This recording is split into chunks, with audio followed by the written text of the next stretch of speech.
Қазақ тілді бақ өкілдерін жинап, өз жұмыстарымен таныстырған Air Астана компаниясының қызметкерлері тілшілерге қарапайым жолаушыларға тыйым салынған аймақтарды көрсетті. Ангарды алаңсыз аралаған тілшілер ұшақ астындағы қара жәшіктің қызыл-сары түсті болатынына таң қалысты. В основном из-за конфигурации расписания. Негізінен конфигурация кестесі түнде құрылады. Техникалық жабдықтар мен дайындықтар түнде жүреді. Күндізгі уақытта да болады, бірақ жиі емес. Күндізгі ұшақтардың ұшып қонуына кедергі етуге болмайды. Сондықтан біздің қызметкерлер күн түндемей жұмыс жасайды десек болады. Қазір сіздер танысып жатқан ангардағы жұмыс.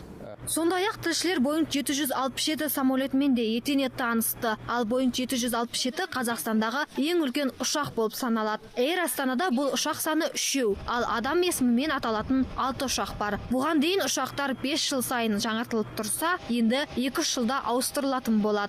Біздің компания сол жаңа Le Bourget авиашоуында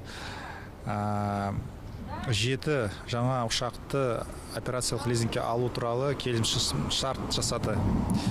Яғни A320 Neo тобының 7 ұшағын авиакомпания 2019 жылға дейін лизингке алмақшы.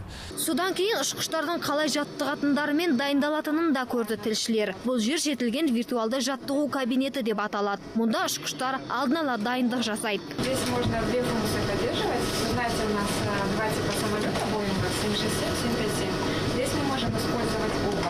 Ал мына бөлме мокап деп аталады. Мұнда борт серіктері арнайы жаттығудан өткізіледі. Бізде түрлі сатылардан өтеміз деген борт серіктері өз жұмыстарының қызықтары мен қиыншылықтарымен бөлісті. Тіпті ұшу кезінде тәртіпке бағынбай кеткен жолаушыларды байлап тастауға да құқығымыз бар деген олар қауіпсіздік жағдайында да жұмыстары тым күрделі екенін түсіндірді. Ақбота Мұсабекқызы, Серік Қажаубаев, Қазақ Ньюс, Алматы.